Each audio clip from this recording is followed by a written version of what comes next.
Student, इस video lecture में हम लोग 12th क्लास के लिए जो रेनबो बुक पढ़ना है उसके पोएट्री सेक्शन के 100 मोस्ट इम्पॉर्टेंट क्वेश्चन आंसर को करवाऊंगा।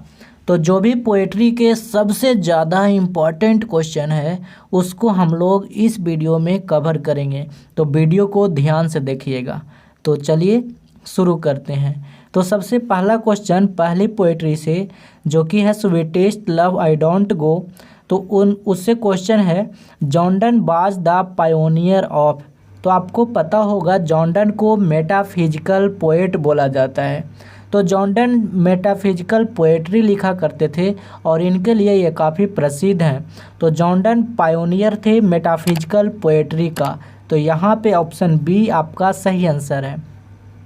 नेक्स्ट क्वेश्चन है कि sweetest love I do not गो, ये आपकी पहली पोएम का नाम है। तो ये भी याद रखिएगा इसको किसने लिखा है, तो मैंने अभी बताया जॉन डन ने। और स्वीटेस्ट लव आई डोंट गो क्या है, तो यहाँ पे जो आंसर हो जाएगा वो होगा ऑप्शन सी, एक लिरिक है। तीसरा क्वेश्चन है sweetest love I do not go has been addressed to. अब यहाँ पे क्वेश्चन में ये पूछ रहा है कि जो sweetest love I do not go poem है ये किसको संबोधित करता है, किसको एड्रेस करता है। तो आपको पता है जॉन डन की जो पत्नी है, जॉन डन की जो प्रेमिका है, उसको ये पोएम एड्रेस करता है। तो यहाँ पे आंसर होगा ऑप्शन डी। आगे चलते हैं। तो अगला यहाँ पे क्वेश्चन कर रहा है कि John Donne is well known, मतलब जॉन डन जाने माने जाते हैं, काफ़ी प्रसिद्ध हैं किस चीज़ के लिए। तो John Donne songs and sonnets, मतलब सॉन्ग्स के लिए भी फेमस हैं, सोनेट्स के लिए भी फेमस हैं, सटायर्स के भी लिए फेमस हैं और साथ में सेरमन्स के लिए भी फेमस है। तो इसका आंसर हो जाएगा ऑप्शन डी। तो इस क्वेश्चन को आप ध्यान से समझिएगा कि जॉन डन इन सारी चीज़ों के लिए काफ़ी प्रसिद्ध हैं। तो आपके एग्ज़ाम में एक भी ऑप्शन आ सकता है, मैंने यहाँ पे आपके सारे कंटेंट दे दिया है। तो यहाँ पे आंसर होगा ऑप्शन डी। एक बार बता दूँ, सोनेट 14 लाइन की कविता को बोलते हैं और सटायर आपका होता है व्यंग वाली कविता, सरमन होता है जिस कविता से आपको कोई उपदेश मिल रहा हो, आपको कोई इस तरीके की शिक्षा मिल रही हो। तो यहाँ पे आंसर है ऑप्शन डी। अगला क्वेश्चन है what is the meaning of weariness. तो ये आपके sweetest love I don't go में होता ये है ना कि बहुत सारे पोएट्री होता है, उसमें से कुछ इम्पॉर्टेंट वर्ड होते हैं जो कि उस पोएम का इफ़ेक्टिव लाइन, इफ़ेक्टिव शब्द होता है, तो उससे क्वेश्चन पूछ लिया जाता है और यही सारे टीचर नहीं करवाते हैं बहुतों बार। तो यहाँ पे क्वेश्चन पूछ रहा है कि जो बियरीनेस वर्ड है इसका मतलब क्या है, तो इसका मतलब है उबाऊपन, टायर्डनेस। तो ऑप्शन डी होगा सही आंसर। अगला क्वेश्चन है in the poem sweetest love I don't go, कह रहा है कविता sweetest love I don't go में डाई का मतलब बताइए। तो अगर आपके सर पढ़ाए होंगे, ऐसे तो मैंने इस चैनल पे पोएट्री लाइन बाय लाइन, एक एक लाइन करके पहले ही पढ़ा रखा है। तो अगर आपने नहीं देखा है तो यूट्यूब पे सर्च करके सारी पोएट्री आप मुझसे पढ़ सकते हैं, या फिर आप प्लेलिस्ट से भी जाकर प्लेलिस्ट में जाइएगा तो वहाँ पे मिल जाएगा। तो आपने देखा होगा कि sweetest love I don't go में कुछ ओल्ड इंग्लिश के वर्ड यूज किए गए हैं, तो ये वही है डाई। तो पूछ रहा है कि डाई का मतलब क्या है, तो डाई किसके लिए आया, तो डाई आया है आज के लिए, टू डाई, मरना के अर्थ में। ठीक है, आगे चलते हैं। 7 नंबर क्वेश्चन कर रहा है in the poem sweetest love I don't go the poet compares his journey with. अब यहाँ पे कह रहा है कि कविता sweetest love I don't go में कवि ने अपनी यात्रा को किससे तुलना किया है। तो आपको पता है वो अपनी प्रेमिका को समझाते हुए कहते हैं कि देखी थी ना, सूरज कल चला गया था और वापस आज चला आया है। सूरज में इतना दीवानापन है अपनी प्रेमिका को लेकर और मैं नहीं आऊँगा, मुझ पे विश्वास नहीं है तुमको, मैं तो इससे तेज़ यात्रा करके जल्दी चला आऊँगा क्योंकि मेरे पास इच्छाएं हैं, मेरे पास तुम्हारे लिए आशाएं हैं और इस सूरज के पास तो कुछ भी नहीं है। ठीक है, ऐसे करके बताते हैं ना। तो यहाँ पे ऑप्शन बी होगा आंसर। अगला क्वेश्चन है John Donne was born in, तो ये याद रखिएगा 1572 यहाँ पे आंसर होगा आपका। बॉर्न इनका जन्म हुआ था 1572 ईस्वी में। अगला क्वेश्चन यहाँ पे पूछ रहा है, आगे बढ़ने से पहले एक इम्पॉर्टेंट बात बता दूं, आप बेल गुरुकुल टेलीग्राम चैनल ज़रूर ज्वाइन करिएगा। इस चैनल का लिंक वीडियो के डिस्क्रिप्शन बॉक्स में दिया हुआ है, या फिर आप टेलीग्राम पे जाके बेल गुरुकुल सर्च करेंगे तो आपको मिल जाएगा। देखिए, बेल गुरुकुल पे मैं हर रोज़ क्वेश्चन पूछता हूँ जो कि आपके एग्ज़ाम के लिए काफ़ी इम्पोर्टेंट है। तो यहाँ पे आप देख रहे होंगे 81 स्टूडेंट ने यहाँ पे आंसर किया है। क्वेश्चन था, इस क्वेश्चन को डिस्कस कर लें, इम्पॉर्टेंट है। क्वेश्चन है only saint knows has been written by. तो यहाँ पे क्वेश्चन पूछ रहा है कि जो ये जो बुक है ना, ओनली सेंट नोज है ना, ये किनके द्वारा लिखा गया है। तो ये आपके रेनबो बुक का अंतिम पोएट्री कमला दास के द्वारा जो पोएट्री लिखा गया है, माय ग्रैंड मदर हाउस, उसी में बताया गया है कि ये रचना कमला दास की है। तो यहाँ पे 52% जो स्टूडेंट हैं वो सही किए हैं। तो आप भी ज्वाइन करिए और मोस्ट इम्पॉर्टेंट क्वेश्चन यहाँ से पाइए। ठीक है, चलिए आगे बढ़ूँ। आगे बढ़ने से पहले एक और इम्पोर्टेंट अपडेट है कि 2023 के लिए मैंने बिहार बोर्ड के स्टूडेंट के लिए पूरे सिलेबस को ख़त्म करते हुए पूरे सिलेबस को मैंने कंप्लीट करवाया है ऑब्जेक्टिव और सब्जेक्टिव के साथ, जिसमें हमने सारा rainbow, story of English, objective grammar के कंसेप्ट, समरी प्रोज पोएट्री के, लाइन एक्सप्लेनेशन प्रोज और पोएट्री का, short answer question, subjective question story of English का, objective question, translation, passage precis, letter application, सारे कहने का मतलब पूरा का पूरा जो टॉपिक है ना उसको हमने कवर किया है। तो यहाँ पे भी देखिए मैंने लिख रखा है, तो ये नोट्स आप ज़रूर लीजिए, क्योंकि इस जो चैनल के सब्सक्राइबर हैं और जो मेरे पे भरोसा करते हैं उस सारे ने ख़रीद लिया है। तो आप इससे तैयारी करें। आप इसका लिंक या तो वीडियो के डिस्क्रिप्शन में मिलेगा, या फिर आप इस व्हाट्सअप नंबर पे व्हाट्सअप करेंगे ना तो वहाँ पे भी जानकारी मिल जाएगी। चलिए आगे बढ़ते हैं। अगला क्वेश्चन है the line death is certain, ये sweetest love I don't go का ही लाइन है। तो कह रहा है कि ये कहाँ से लिया गया है, तो आपको पता होगा तब ना। Sweetest love I don't go में जॉन डन अपनी प्रेमिका को समझाते हुए कहते हैं कि जानती हो ना तुम कि मृत्यु निश्चित है, एक न एक दिन तो मरना ही है। इस तरीके से समझाते हैं। मैंने काफ़ी इंटरेस्टिंग वे में सारे पोएम को कंप्लीट करवाया है, तो आप ज़रूर देखिएगा। तो यहाँ पे आंसर हो जाएगा ऑप्शन सी। अगला क्वेश्चन है John Donne is Khalistan poet. तो देखिए ऐसे क्वेश्चन ना दो तरह से पूछे जा सकते हैं। पहला तो पूछेगा कि जॉन डन जो पोएट हैं वो किस टाइप के हैं, तो मेटाफिजिकल पोएट ऐसे भी आ सकते हैं। तो वो चीज़ तो यहाँ पे ऑप्शन में आपको दिखाई नहीं दे रहा होगा। तो दूसरा टाइप होता है, पूछता है जॉन डन कहाँ से बिलोंग करते हैं, उनका बर्थ का ओरिजिन कहाँ है, मतलब कहाँ उन्होंने जन्म लिया। ठीक है, तो यहाँ पे जो आंसर होगा 10वां नंबर क्वेश्चन का, ये कौन सा होगा। तो जॉन डन एक इंग्लिश पोएट हैं, मतलब ये इंग्लैंड में इनका जन्म हुआ था। तो यहाँ पे आंसर हो जाएगा ऑप्शन ए। कहता है according to the poet man's power is, कहता है कि मनुष्य की जो मानव की जो ताकत है वो क्या हो जाती, वो कमज़ोर हो जाती है, कमज़ोर है। ठीक है ना, ऐसा पोएट्री में बताते हैं जॉन डन। तो वही कह रहा है यहाँ पे। तो 11 नंबर क्वेश्चन का ऑप्शन सी होगा। 12 नंबर क्वेश्चन कहता है अकॉर्डिंग टू द पोएट, ये तो हो ही गया ना, वेरी बिग। अगला चलते हैं, John Donne wants to go away, John Donne दूर जाना चाहते हैं, अपनी प्रेमिका की बात कर रहे हैं। बिकॉज, क्योंकि, he is not tired of her. ये सेम क्वेश्चन पूछा हुआ है 3 बार आपके एग्जाम में, तो आप इसे याद रखिएगा।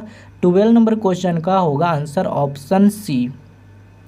30 नंबर क्वेश्चन है, अगला चैप्टर आ गया, सॉन्ग ऑफ माई सेल्फ कहाँ से लिया गया है। यहाँ पे देखिए क्वेश्चन ये पूछ रहा है कि जो सॉन्ग ऑफ माई सेल्फ कविता पढ़ना है ना, ये किस बुक से ली गई है। तो जो बुक से ली गई है वो आपका बुक का नाम है लीव्स ऑफ ग्रास। एक्चुअली ध्यान से समझिएगा, यहाँ पे जो लीव्स ऑफ ग्रास है ना, ये एक अलग रचना है। और ये अलग रचना किन की है, तो ये वाल्ट विटमैन की है। यहाँ पे देखिएगा WALT होगा इसका स्पेलिंग। ठीक है, तो वाल्ट विटमैन की रचना है लीव्स ऑफ ग्रास। और लीव्स ऑफ ग्रास में ही सॉन्ग ऑफ माई सेल्फ का कलेक्शन है। तो यहाँ पे क्वेश्चन पूछ रहा था कि सॉन्ग ऑफ माई सेल्फ कहाँ से लिया गया है, तो ऑप्शन बी हो जाएगा ना। चलिए आगे बढ़ते हैं। 14 नंबर क्वेश्चन कहता है Walt Whitman is popularly known as. Walt Whitman को किस रूप से प्रसिद्धि मिली थी, किस रूप से जाने माने जाते थे, तो इनको कहा जाता था पीपुल्स पोएट। लोगों के कवि थे, लोगों के लिए लिखते थे, सोसाइटी के लिए लिखते थे। तो यहाँ पे आंसर होगा ऑप्शन सी। अगला क्वेश्चन है who is the speaker. Speaker basically उसको बोलते हैं जो उस कविता को कह रहा होता है। तो यहाँ पे कह रहा है कि सॉन्ग ऑफ माई सेल्फ है, इसका स्पीकर कौन है, तो यहाँ पे आंसर हो जाएगा ऑप्शन बी। नेक्स्ट चलते हैं 16 नंबर क्वेश्चन। 16 नंबर क्वेश्चन कह रहा है in the poem song of my self.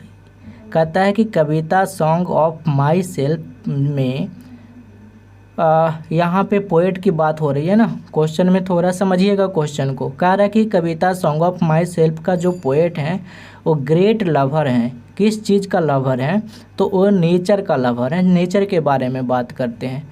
तो क्वेश्चन को थोड़ा सा यहाँ पे प्रिंट करने में ये है, आप ऐसे समझ लीजिए कि यहाँ पे बेसिकली क्वेश्चन ये पूछ रहा है कि वाल्ट विटमैन किस चीज़ का लवर है, तो नेचर का। ठीक है, आगे चलते हैं। इन the poem the word schools stand for. अब कई बार होता है ना कि पोएम में कुछ इम्पोर्टेंट और इफ़ेक्टिव वर्ड आते हैं ना, उसका मीनिंग पूछ लेता है एग्जामिनर। तो मैंने इस बात का ख्याल रखा है और ये सारे क्वेश्चन मैंने अपने से बनाया है। तो यहाँ पे कह रहा है कि स्कूल्स का जो स्कूल वर्ड है इसका मतलब क्या है, तो पोएम में इसका मतलब सोशल थॉट्स, सामाजिक विचार को स्कूल से रेफर किया गया है। कह रहा है वाल्ट विटमैन बाज। अब यहाँ पे क्वेश्चन में पूछ रहा है कि वाल्ट विटमैन किस टाइप के कवि थे, तो यहाँ मतलब कहाँ से बिलोंग करते थे ऐसा पूछा जा रहा है। तो वाल्ट विटमैन बाज एन अमेरिकन पोएट। ठीक है, यहाँ पे ऑप्शन सी होगा। 19 नंबर क्वेश्चन में कह रहा है in the poem the word creeds. अब यहाँ पे एक वर्ड आया है क्रीड्स, तो क्रीड्स का मतलब क्या है इसके बारे में बताइए। तो इसका मतलब है रिलीजियस थाउट, धार्मिक विचार को पोएम में क्रीड्स से बात की गई है। तो यहाँ पे आंसर हो जाएगा ऑप्शन ए। आगे चलता है, कहता है how many time the word you. देखिए ये क्वेश्चन भी पूछा हुआ है। यहाँ पे कह रहा ना कि जो वर्ड यू है ना, यू जो शब्द है ये कविता में कितनी बार प्रयोग किया गया है। तो देखिए अब पोएम में कोई वर्ड प्रयोग कितनी बार, जैसे आप किसी से बात करते हो उसमें आप मोनिका का नाम 10 बार लेते हो, तो इसको मतलब ज़रूर कोई बात है मोनिका से, है ना। तो ऐसे ही पोएम में जो पोएट ने यू का जो जिक्र किया है 2 बार किया है। तो यहाँ पे आंसर होगा ऑप्शन सी। ठीक है, आगे चलते हैं। कहता है in the poem song of my self the word I. जो आई शब्द है ये किनके लिए आया है, तो ये आया है पोएम, खुद पोएट है ना वो अपने लिए यूज करते हैं, और पोएट का नाम यहाँ पे क्या है वाल्ट विटमैन। तो ऑप्शन में तो वही है, तो वही आंसर लगाएंगे ऑप्शन सी। अगला क्वेश्चन है 22 number the poet in song of my self. कहता है कि कविता सॉन्ग ऑफ माई सेल्फ में जो कवि है ना, जो पोएट है वो अपने लिए क्या करता है। तो कविता की पहली लाइन ही स्टार्ट होती है एकदम झनाकेदार लाइन से, I sing myself and celebrate myself. बहुत ही इफ़ेक्टिव लाइन है। तो यहाँ पे ये सेलिब्रेट और सिंग करते हैं, तो यहाँ पे आंसर हो जाएगा ऑप्शन डी। ठीक है, ऑप्शन डी मतलब ऑप्शन ए भी सही है और ऑप्शन सी भी सही है। तो आपके एग्ज़ाम में एक ही ऑप्शन आ सकते हैं। मैंने तो यहाँ पे सारा कंटेंट आपको देना है, इसीलिए ऐसे क्वेश्चन बनाए हैं। ठीक है, तो यहाँ पे आंसर होगा ऑप्शन सी। अगला क्वेश्चन है ड्रम टैप्स। अब कहता है कि ड्रम टैप्स जो बुक है ना ये किसकी कलेक्शन है, किस चीज़ का कलेक्शन है। तो यहाँ पे आंसर होगा ऑप्शन बी वाल्ट विटमैन की। ठीक है, कहता how old is the poet of song of my self. तो अगर आपने एक कविता पढ़ा होगा तो उस कविता में पोएट एक एज की बात करते हैं, एक पर्टिकुलर एज की बात करते हैं, तो वही यहाँ पे पूछ रहा है। तो यहाँ पे आंसर होगा option C 37 years old. Clear, आगे चलते हैं। Now the leaves are falling fast is. अब यहाँ पे अगला चैप्टर पहुँच गया। अगला चैप्टर में जो आपका है now the leaves are falling fast, किनके द्वारा लिखा गया है? ये अक्सर बच्चे याद रखते हैं, इसीलिए मैंने ऐसे क्वेश्चन नहीं लिया है। तो ज़रा कमेंट करके बताइए तो देखूं आपको याद है कि नहीं। तो now the leaves are falling fast, ये लिखा मतलब ये पूछ रहा है कि ये क्या है। तो now the leaves are falling fast ये भी एक लिरिक है, तो यहाँ पे होगा ऑप्शन ए। 26 नंबर क्वेश्चन कहता है कि now the leaves are falling fast, जो कविता है उसमें एक शब्द यूज किया गया है nurse. Nurse flower will not last, आपने पढ़ा होगा, बहुत ही इंटरेस्टिंग पोएम है। तो जो नर्स है ना, ये एक प्रकार के प्लांट, एक प्रकार के ट्री के लिए यूज किया गया है। तो यहाँ पे आंसर होगा ऑप्शन ए। अगला क्वेश्चन है 27 नंबर, कहता है now the leaves are falling fast, मतलब इस कविता में बताइए कि जो विस्परिंग नेवर्स है ये भी काफ़ी इफ़ेक्टिव यहाँ पे, मतलब काफ़ी इम्पॉर्टेंट आइटम है ये पोएम का। तो यहाँ पे कह रहा है कि जो विस्परिंग नेवर्स है ना, इसका मतलब क्या है बताइए। तो यहाँ पे इसका मतलब है एजेंट ऑफ डेथ, मतलब मृत्यु का एजेंट। पता है यहाँ पे ऑप्शन सी के जगह पर मैसेंजर ऑफ डेथ भी आ सकता है। तो अगर ऑप्शन सी में मैसेंजर ऑफ डेथ होगा तो वही आंसर होगा, मतलब डेथ का मैसेंजर। ठीक है, मैसेज लाने वाला। समझ रहे हैं आप। आगे चलता हूँ 27 हो गया। 28 नंबर क्वेश्चन पूछ रहा है प्राम्स गो रोलिंग ऑन। वाह, प्राम्स मैंने बताया था आपको जब पोएम पढ़ा रहा था लाइन बाय लाइन, तो मैंने प्राम्स बताया था। बताइएगा प्राम्स क्या है, कमेंट करिएगा ज़रा। तो कहता है हेयर प्राम्स सजेस्ट, कहता है यहाँ पे प्राम्स जो शब्द है ये किस चीज़ को सजेस्ट करता है? तो ये ज़िंदगी की कंटिन्यूटी को सजेस्ट करता है, मतलब हमारे जो ज़िंदगी, जो हमारा जो लाइफ है ना, वो कंटिन्यूटी में है, उसको बताता है। तो यहाँ पे है ऑप्शन सी। अगला क्वेश्चन है the leaves are falling fast, कहता है लीव्स जो है वो फॉलिंग फास्ट। यहाँ पे जो सेंटेंस है काफ़ी मज़ेदार पोएम है ना, मुझे बहुत याद आ रही चीज़ें, है ना। तो यहाँ पे कह रहा है कि the leaves are falling fast जो है इसका मतलब क्या है, या फिर ये किसको सजेस्ट करता है? तो ये अराइवल ऑफ ओल्ड एज को बताता है, मतलब हम बूढ़े होते जा रहे हैं, हम धीरे धीरे एक ओल्ड एज की तरफ बढ़ रहे हैं, उस चीज़ को बता रहा है कि अब पेड़ की पत्तियाँ ना झड़ती जा रही है ना। मैंने आपको पोएम में समझाया था अच्छे से। 30 नंबर क्वेश्चन कह रहा है now the leaves are falling fast here leaves refer. अब यहाँ पे कहता है कि now the leaves are falling fast में जो लीव्स है, जो पत्तियाँ हैं, पत्तियाँ का मतलब क्या है? लीव्स का मतलब क्या है? लीव्स से किन को रेफर किया जा रहा है? लीव्स से किन की तुलना की जा रही है? तो यहाँ पे मानव जाति, ह्यूमन बींग्स की तुलना की जा रही है। समझ रहे हैं।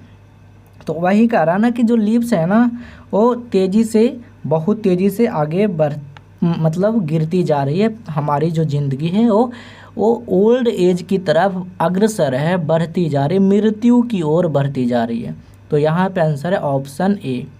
अगला क्वेश्चन है W.H. ऑर्डन। देखिए यही पोएट का नाम है जो कि now the leaves are falling fast कविता लिखे हैं। ठीक है, अब आगे चलते हैं। यहाँ पे क्वेश्चन पूछ रहा है कि W.H. Auden got Pulitzer prize. याद रखिएगा, अगर किसी पोएट को Pulitzer prize, Commonwealth prize, Nobel prize, कोई भी अच्छा प्राइज मिला हो तो याद रखिएगा वहाँ से क्वेश्चन पूछा जाता है। तो W.H. ऑर्डन को पुलित्जर प्राइज किस किताब के लिए मिला था? दो बातें याद रखना है, कब मिला था और किस किताब के लिए मिला था। तो यहाँ पे आंसर होगा, किताब का नाम है द एज ऑफ एंजाइटी और मिला था 1948 में। तीसरा क्वेश्चन पूछ सकता है कि द एज ऑफ एंजाइटी किन के द्वारा लिखा गया था? तो यहाँ पे 3 क्वेश्चन हो गए ना आपके। चलिए आगे बढ़ते हैं। 32 नंबर क्वेश्चन में कहता है who has compose the poem now the leaves are falling fast. चलिए तो बता ही दिए किसने कंपोज किया है, तो W.H. ऑर्डन ने। अगला कह रहा है औडन बाज। अब औडन के बारे में बताना कि औडन क्या क्या चीज़ के लिए फेमस थे, या फिर बेसिकली ये क्या क्या थे, मतलब ये बताना है। तो जॉन डन एक पोएट भी थे। ऑर्डन की बात हो रही है ना, ऑर्डन और जॉन डन एक जैसे लग रहे थे, इसलिए हमने यहाँ पे गड़बड़ी हो गई। तो एक्चुअली W.H. ऑर्डन की बात हो रही है। तो W.H. ऑर्डन एक पोएट भी थे, एक ड्रामाटिस्ट भी थे और एक क्रिटिक भी थे। मतलब ये आलोचना करने वाली नोवेल्स, कविता ये सब लिखते थे। तो यहाँ पे ऑल होगा आपका आंसर। 33 का यहाँ पे आंसर हो जाएगा डी। आगे चलते हैं। क्वेश्चन कह रहा है कि द खालिस्तान has become dumb to see the leafless tree. कहता है लीफलेस ट्री जब पत्तियां विहीन पेड़ें हो जाती है तो उसको देखकर कौन डम्ब हो जाती है, कौन सूना पड़ जाती है, कौन शोकाकुल हो जाती है, किनको दुख होता है, कौन, या ऐसे करके पोएम काफ़ी इंटरेस्टिंग है। तो यहाँ पे आंसर होगा option D, Nightingale. Leafless tree पता है ये बहुत किसको रेफ़र कर रहा है, बहुत अच्छी बात है, पोएम में ये सब बताता हूँ। तो यहाँ पे आप याद रखिएगा सिंपली कि जो लीफलेस ट्री है इस ये देखकर कौन डम्ब हो जाती है, कौन बेचारी सून पड़ जाती है, शोक में हो जाती है। तो यहाँ पे आंसर होगा ऑप्शन बी, नाइटिंगेल। अगला क्वेश्चन है ओड। कहता है ode is a poem which is written for. Actually बताऊं, जो ओड होता है ना, एक बेसिकली सेलिब्रेशन वाली कविता होती है। पोएट बहुत सारी चीज़ों को कविता के माध्यम से सेलिब्रेट करते हैं। तो एक अलग टाइप की सेलिब्रेशन की टाइप होती है पोएम एक प्रकार की, उसको ओड कहते हैं। मैंने डिटेल में इसी चैप्टर में बताया है। तो यहाँ पे ध्यान दीजिएगा। कहता है जी ओड है ना, तो ओड क्या है, तो यह स्पेशल सेलिब्रेशन के लिए लिखा गया है ना। Ode is a poem which is written for a special celebration. ठीक है, चलिए। कहता है who has compose the poem ode to autumn. तो ओड टू ऑटम किसने लिखा है, तो यहाँ पे आंसर हो जाएगा जॉन कीट्स। मैंने आपको ट्रिक से भी सारे प्रोज और पोएट्री के राइटर के नाम याद करवाए हैं, तो यूट्यूब पे सर्च कर लीजिए आप poetry trick by Birbal Prasad sir या बेल गुरुकुल, तो वहाँ पे मिल जाएगा। अगला क्वेश्चन है each stanza of ode to autumn. एक खास बात है, ओड टू ऑटम जो ओड है इसके स्टेंजा में आपको 11 लाइन दिखेगा। तो क्वेश्चन पूछ सकता है कि जो स्टेंजा की जो ओड है, जो ओड है ओड टू ऑटम, इनके स्टेंजा में कितनी लाइन्स है, तो 11 लाइन है। एक स्टेंजा में 11 लाइन की कविता ये है। ठीक है, आगे चलता हूँ। Which is the close bosom friends of the autumn. अब ऑटम का क्लोज बोजम फ्रेंड कौन है, मतलब दम पक्का जो लंगोटिया दोस्ती कहते हैं ना, लंगोटिया यार, एकदम पक्का दोस्ती, पक्का फ्रेंड कौन है, तो सन है ना, कंस्पायरिंग द सन, आपने पढ़ा होगा पोएम, ये भी काफ़ी अच्छा पोएम है। अगला है what is the meaning of conspire. आ गया ना, अभी मैं ये बोल रहा था। तो यहाँ पे कह रहा है कि कंस्पायर जो शब्द है ना, इसका मीनिंग क्या है, तो कंस्पायर का मतलब होता है षड्यंत्र रचना, प्लान बनाना। तो यहाँ पे आंसर है option C. According to the poet autumn is sitting. अब एक बात बताऊं, अगर आपने पोएम पढ़ा होगा तो यहाँ पे एक इंटरेस्टिंग मोड़ आती है कविता में। कविता में पोएट कहते हैं कि जो ऑटम है ना, ऑटम को एक्चुअली पर्सोनिफाइड किया जाता है, एक लेडी के रूप में उसको मानवीकरण किया जाता है। आपने पढ़ा होगा अगर तो वहाँ पे कहते हैं ना कि ऑटम तुमको देखना, ऑटम तुमको कहाँ मिलेगी। तो वही क्वेश्चन यहाँ पे है कि according to the poet autumn is sitting, autumn कहाँ पर बैठी मिलेगी। तो ऑटम पोएट ने बताया है कि 3-4 जगह पे बताया है कविता में। तो वहाँ पे अंत में कहते हैं पोएट कि ऑटम साइडर प्रेस, मतलब सेब की जो शराब बनाने वाली जो मशीन है, सेब की जूसर मशीन है, वहाँ पे आपको ऑटम बैठी हुई मिलेगी। तो यहाँ पे आंसर है ऑप्शन सी। समझ गए। ऐसे तो वो बताते हैं खेतों में हसुआ जो जिससे धान काटते हैं, गेहूँ काटते हैं, वहाँ पे ऑटम सोई हुई मिलेगी। वो कहते हैं खलिहानों में ऑटम मिलेगी। है ना। ऐसे करके वो 3-4 जगह पे बताते हैं। वो कहते हैं कि ऑटम जहाँ पे फसलों को ओसाया जा रहा होगा, अपने बिहार में ओसाना ही कहते हैं। क्या होता है आपको पता होगा, धान गेहूँ को हवा में सूप के माध्यम से, ऐसे आप समझ रहे होंगे ना, अगर समझ रहे हैं तो ठीक है। क्या होता है कि फसलों को हवा में इस तरीके से ऊपर से गिराया जाता है, तो मेन जो फसल होता है यहाँ पे और हवा से उड़कर चला जाता है। तो पोएट कहते हैं कि ऑटम वहाँ पे भी मिलेगी। यहाँ पे तो मैं कविता नहीं पढ़ाऊँगा उतनी डिटेल में, आप पोएम को पढ़ लीजिए, यूट्यूब पे सर्च कर लीजिए, ode to autumn by bell Gurukul. Line by line मैंने काफ़ी डिटेल में पढ़ाया है। तो अगला क्वेश्चन है, John Keats is a English. तो यहाँ पे 2 क्वेश्चन करवा रहा हूँ। पहला क्वेश्चन कि जॉन कीट्स एक इंग्लिश पोएट थे, और दूसरा जॉन कीट्स काफ़ी फेमस पोएट हैं, रोमांटिक पोएट इनको कहा गया है। और वो वाला रोमांटिक नहीं जो आप लोग समझते हैं, है ना। चलिए, दूसरा रोमांटिक है, ठीक है, बताऊंगा। ऐसे तो वहाँ पे बताया, यहाँ पे क्वेश्चन करवा रहा हूँ। In the poem ode to autumn the poet talks about. कहता है कविता ओड टू ऑटम में पोएट बात करते हैं किसके बारे में। तो वो पोएम ओड टू ऑटम में ऑटम के म्यूजिक के बारे में बात करते हैं, आपने देखा होगा। तो यहाँ पे आंसर हो जाएगा ऑप्शन बी। अब अगला क्वेश्चन है, autumn is a season of मेलो। तो आपको पहली लाइन कविता की यही है, सीजन ऑफ मेलो फ्रूटफुलनेस। तो यहाँ पे आंसर होगा ऑप्शन बी।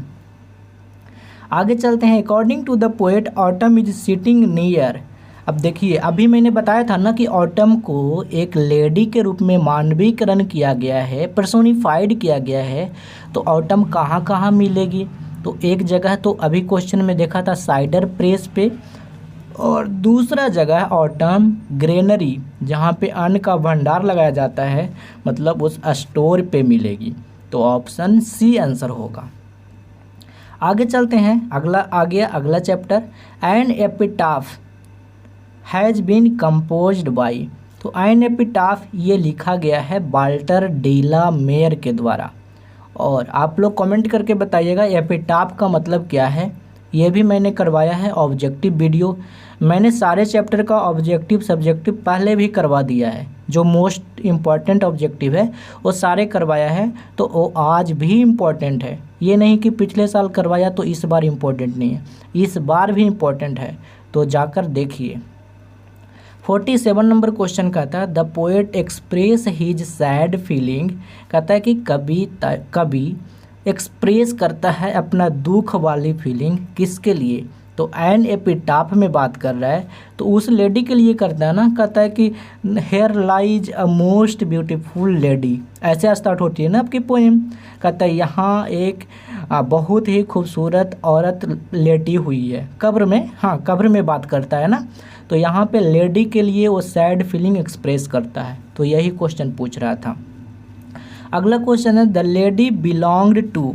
अब अगला क्वेश्चन में कह रहा है कि जो लेडी है ना, जो काफ़ी खूबसूरत है, वो कहाँ से बिलोंग करती है। तो पोएट कहता है ना बेस्ट कंट्री से। कहता है बेस्ट कंट्री में तो आज तक तो इतनी सुंदर मैंने औरत देखा ही नहीं, है ना। ऐसे ही बात करता है ना पोएट, आपने पढ़ा होगा तो मैं उसको रिवीजन करवा रहा हूँ कि याद रहे। आगे चलता हूँ।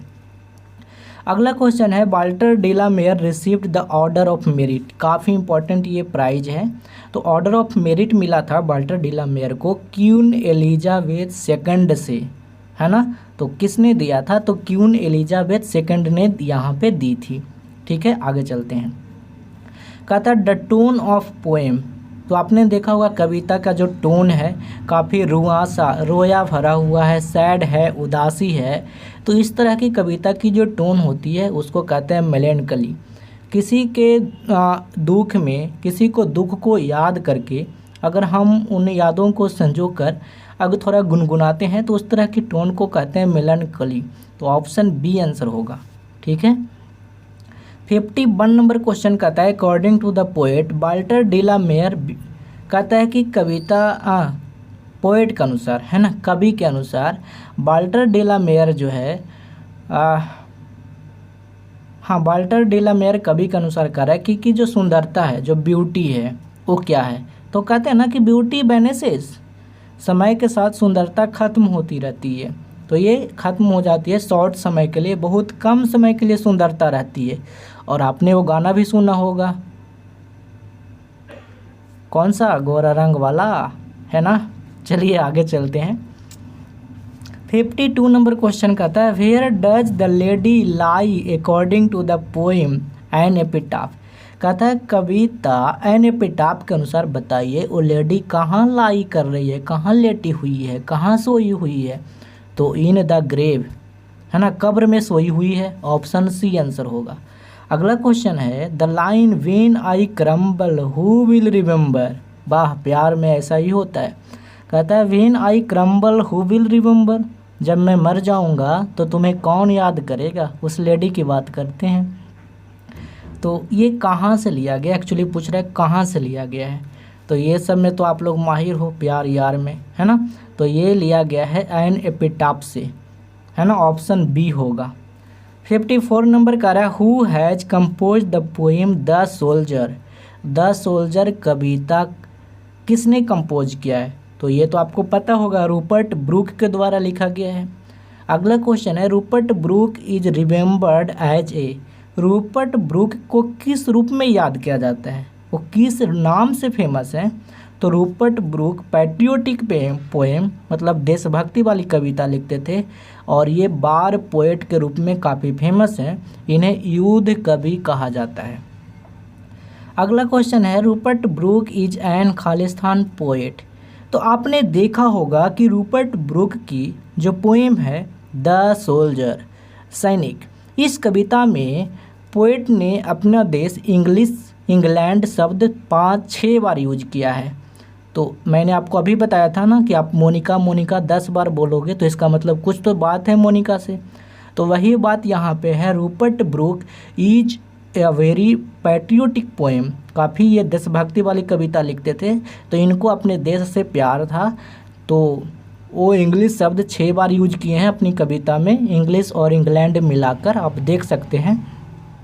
लेकिन इस क्वेश्चन में ये नहीं पूछा था, इस क्वेश्चन में पूछा था कि रूपर्ट ब्रूक कैसे कवि हैं। तो ये इंग्लिश पोएट हैं, अंग्रेज कवि हैं। चलिए, the poem the soldier is Khalistan poem. तो कह रहा है कि जो कविता है द सोल्जर, ये कैसा कविता है। तो मैंने तो बार बार बता रहा हूँ ना, पैट्रियोटिक पोएम है, देशभक्ति वाली कविता है। तो ऑप्शन ए होगा। कहता है अकॉर्डिंग टू द सोल्जर, मतलब कविता द सोल्जर की बात कर रहा है, England has given her flower. अब कहता है कविता द सोल्जर में इंग्लैंड ने हमें फूल दिया है। पोएट कहते हैं ना कि इंग्लैंड ने हमें नदियाँ दिया है, इंग्लैंड ने हमें हवाएं दी है। आपको याद रहना चाहिए, ये सारी बात पोएट करते हैं। तो कह रहा है कि जो कविता द सोल्जर में पोएट बात करते हैं कि इंग्लैंड ने हमें जो फ्लावर दिया है वो किस लिए दिया है। एक्चुअली पोएम में वो साफ साफ कहते हैं कि हमें वो फ्लावर प्यार करने के लिए दिया है। तो यहाँ पे आंसर हो जाएगा ऑप्शन बी। अगला क्वेश्चन है, द वर्ड कंजील्ड्स स्टैंड्स फॉर। तो कंजील्ड्स का यहाँ पे मीनिंग है हिडन, छिपा हुआ होना। अगला क्वेश्चन है, द सोल्जर इज। अब यहाँ पे क्वेश्चन में ये पूछ रहा है कि द सोल्जर है, ये पूछा हुआ कविता है और काफ़ी इम्पोर्टेंट कविता है, मतलब काफ़ी इम्पोर्टेंट क्वेश्चन है। तो यहाँ पे कह रहा है कि द सोल्जर कैसा कविता है। तो ये सोनेट्स है, यानी ये 14 लाइन वाली कविता है। अगला क्वेश्चन है कि ये सोनेट क्या होता है। तो मैंने आपको बताया सोनेट 14 लाइन की कविता को बोलते हैं। तो यहाँ पे आंसर हो जाएगा ऑप्शन सी। अगला क्वेश्चन है, a pulse in the eternal mind. यहाँ पे कह रहा है कि ये काफ़ी इंपॉर्टेंट लाइन है, आपके कविता की है। यहाँ कहता है पल्स का मतलब क्या है। तो यहाँ पे पल्स का मतलब है सोल, आत्मा। अगला क्वेश्चन है, how many times does the poet use the word England and English. अब कहता है कविता द सोल्जर में पोएट ने इंग्लैंड और इंग्लिश कितना बार यूज किया है। तो मैंने पहले ही बता दिया है, तो मैं फालतू का कोई भी शब्द नहीं बताऊंगा, जो इम्पोर्टेंट रहेगा वही बताऊंगा और उसको रिवीजन करवाऊंगा ताकि आप एग्ज़ाम में ज़्यादा से ज़्यादा नंबर ला पाओ। तो यहाँ पे आंसर हो जाएगा ऑप्शन सी। अगला क्वेश्चन है, who has compose the poem Macavity the mystery cat. तो मकाबिटी द मिस्ट्री कैट किन के द्वारा लिखा गया है? तो टी.एस. इलियट के द्वारा। सिंपल है। आगे बढ़ते हैं। कहता है T S. Eliot was awarded the Nobel prize for literature. अब यहाँ पे 3 क्वेश्चन, किसको प्राइज मिला, कौन सा प्राइज मिला, कब मिला, किस क्षेत्र में मिला, 4 क्वेश्चन हो गए ना। हाँ, तो याद रखिएगा टी.एस. इलियट को नोबेल प्राइज मिला लिटरेचर के क्षेत्र में, और कब मिला, तो ये तो हमने आपको पिछले बार भी याद करवाया था कि ये आप कैसे याद रखिएगा, 1948 में मिला था, है ना, ऐसे आप याद रखेंगे। ठीक है। या Macavity the mystery cat is a. अब कहता है मकाबिटी द मिस्ट्री कैट ये कैसी कविता है? तो ये एक ह्यूमरस पोएम है, मतलब हास्य कविता है, हंसाने वाली कविता है। आपने पढ़ा होगा तो आपको तो पता ही होगा। अगला क्वेश्चन है Macavity's power of levitation would make a fakir stare. एकदम सेम लाइन आपके इसी चैप्टर से लिया गया है। तो कहता है मकाबिटी का जो पावर ऑफ लेबिएशन है ये फ़कीर को भी स्टेयर करता है। डिटेल आपको कविता में पढ़ाया है। आगे चलते हैं। According to the poet Macavity is the. अब मकाबिटी को पोएट ने क्या कहा है? तो नेपोलियन कहा है, नेपोलियन ऑफ क्राइम। तो यहाँ पे आंसर हो जाएगा Napoleon, option D. Macavity's footprint are not found in any file of Scotland Yard. तो कहता है मकाबिटी का जो फुट प्रिंट है वो स्कॉटलैंड यार्ड के फाइल में ही नज़र नहीं आता था। अच्छा, आप कमेंट करके बताइएगा स्कॉटलैंड यार्ड क्या है? ये लंदन की पुलिस का नाम है। ठीक है, आपने पोएम में आपको बताया था। कहता है मकाबिटी इज आउटवर्डली। कहता है मकाबिटी आउटवर्डली क्या है? तो ये कैट है ना। तो यहाँ पे आंसर हो जाएगा ऑप्शन ए। अगला क्वेश्चन है मकाबिटी इज द। तो ये हो जाएगा बेफाइलमेंट ऑफ स्कॉटलैंड यार्ड। यहाँ पे ऑफ होगा, इफ नहीं। ठीक है, तो यहाँ पे मैं फिर से बता दे रहा हूँ, Macavity is the bafflement of Scotland Yard, option B होगा। Fire hymn has been composed by. तो फायर हिम किनके द्वारा कंपोज किया गया है? तो के.की.एन. दारूवाला।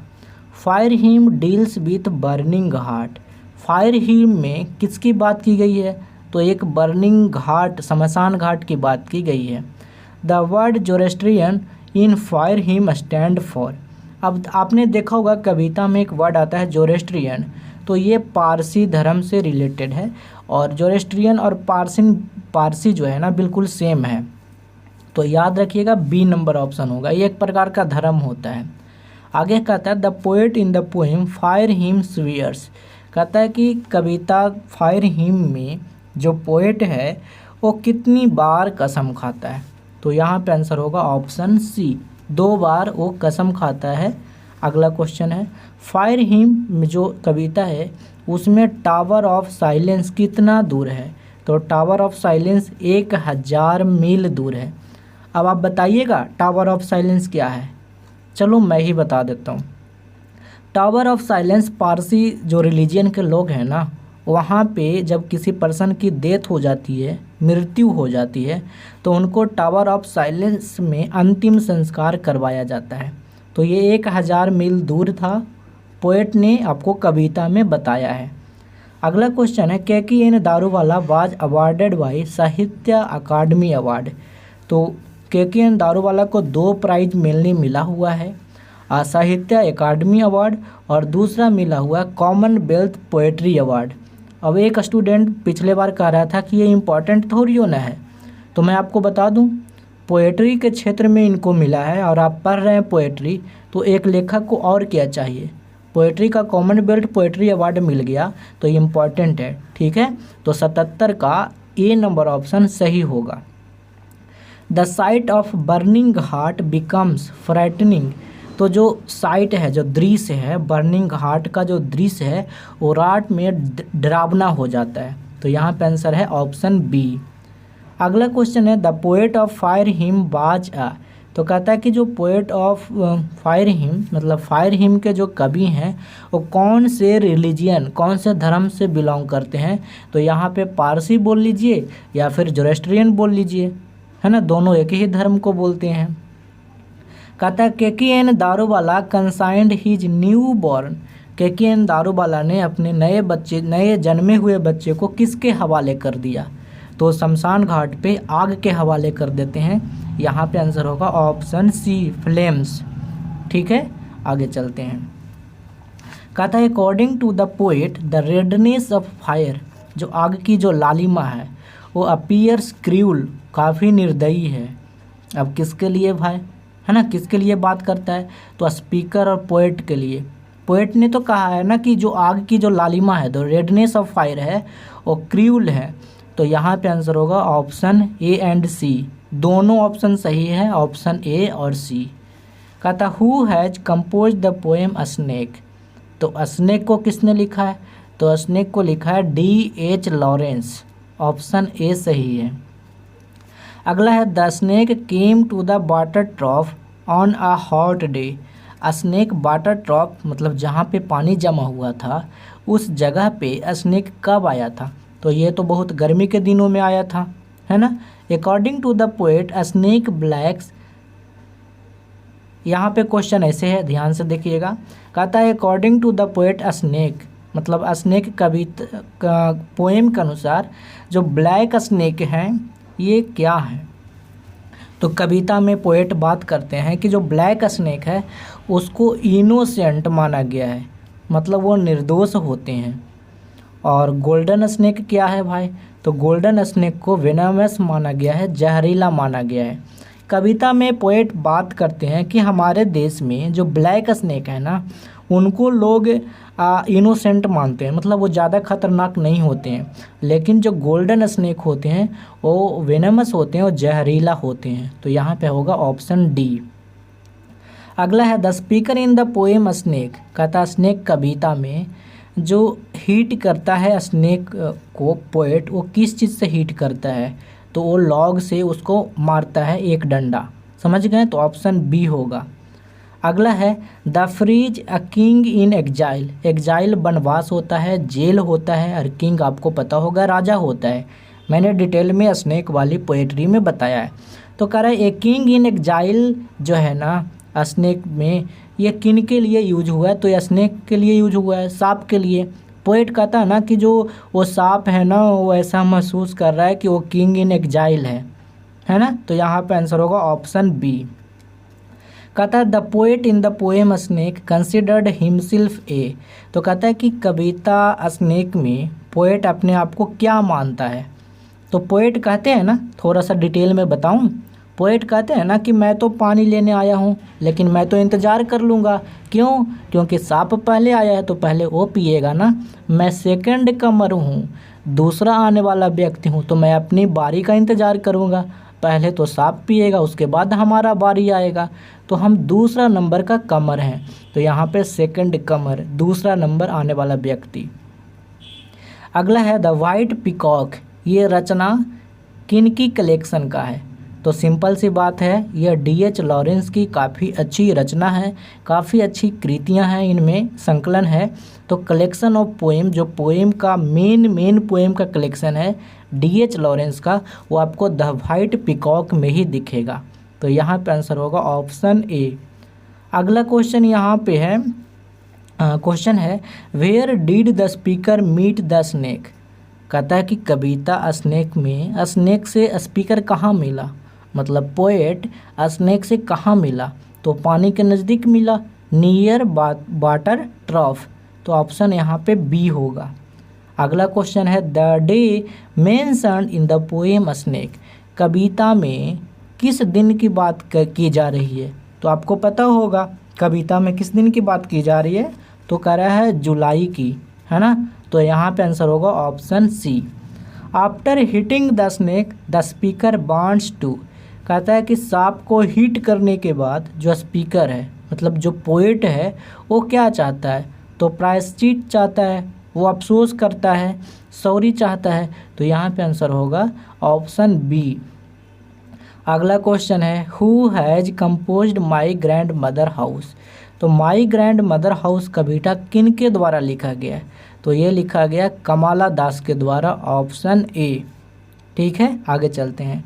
माई ग्रैंड मदर हाउस पब्लिश्ड, अब यहाँ पे ये काफ़ी इम्पोर्टेंट क्वेश्चन है।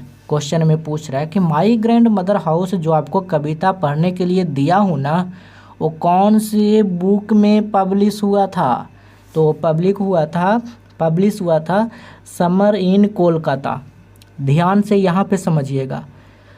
कमला दास की एक फेमस बुक है, एक कलेक्शन ऑफ पोएम है जिसका नाम है समर इन कोलकाता। ये अलग से किताब है और इसी किताब में आपका जो ये है पोएम जो आपको पढ़ने के लिए दिया गया है माई ग्रैंड मदर हाउस, वो पब्लिश हुआ था। तो क्वेश्चन में पूछ रहा था कि माई ग्रैंड मदर हाउस जो कविता है ना, वो कौन सा किताब में पब्लिश हुआ? तो याद रखिएगा summer in Kolkata, option A. और क्वेश्चन ऐसे भी पूछ सकता है कि समर इन कोलकाता किसने लिखा? तो फिर से आंसर हो जाएगा कमला दास। समझ गए? कह रहा है कि माई ग्रैंड मदर हाउस क्या है? तो माई ग्रैंड मदर हाउस भी एक लिरिक है। तो याद रखिएगा आपके पूरे के पूरा रेनबो में एक sweetest love I don't go, दूसरा now the leaves are falling fast और तीसरा my grandmother house, 3 lyric हैं, याद रखिएगा। अगला क्वेश्चन है when did the speaker of my grandmother house live with her grandmother? तो कहता है कि माई ग्रैंड मदर हाउस जो कविता है, जो उसका स्पीकर है, मतलब जो कवित्री है, पोएटेस है, वो ग्रैंड मदर के साथ कब रहती थी, किस एज में? तो चाइल्डहुड, बचपन में रहती थी ना, ऑप्शन बी आंसर हो जाएगा। Only saint knows how to sing किन के द्वारा लिखा गया है? तो ये लिखा गया है कमला दास के द्वारा, तो ऑप्शन ए आंसर होगा। अगला क्वेश्चन है माई ग्रैंड मदर हाउस इज, ये माई ग्रैंड मदर हाउस किस प्रकार की कविता है? तो ये ऑटोबायोग्राफिकल पोएम है। बायो मतलब होता लाइफ, ग्राफी मतलब ग्राफ से बना है जिसका मतलब होता है राइट, और ऑटो का मतलब होता है सेल्फ। तो ऐसी कविता जो अपनी खुद से लिखी गई है उसको बोलते हैं ऑटोबायोग्राफिकल। तो माई ग्रैंड मदर हाउस एक लाइफ के बारे में, खुद के लाइफ के बारे में बताते हैं, तो ये ऑटोबायोग्राफिकल पोएम है। ठीक है। और लास्ट क्वेश्चन है the house bent into silence, जो घर था वो साइलेंस में बदल गया। क्यों बदल गया? क्योंकि उनकी ग्रैंड मदर डाइड हो चुकी थी, मर चुकी थी। तो 100 क्वेश्चन हमने कर लिए। तो आज तक इतना ही। Thank you for watching. Bye bye. मिलते हैं नेक्स्ट वीडियो में।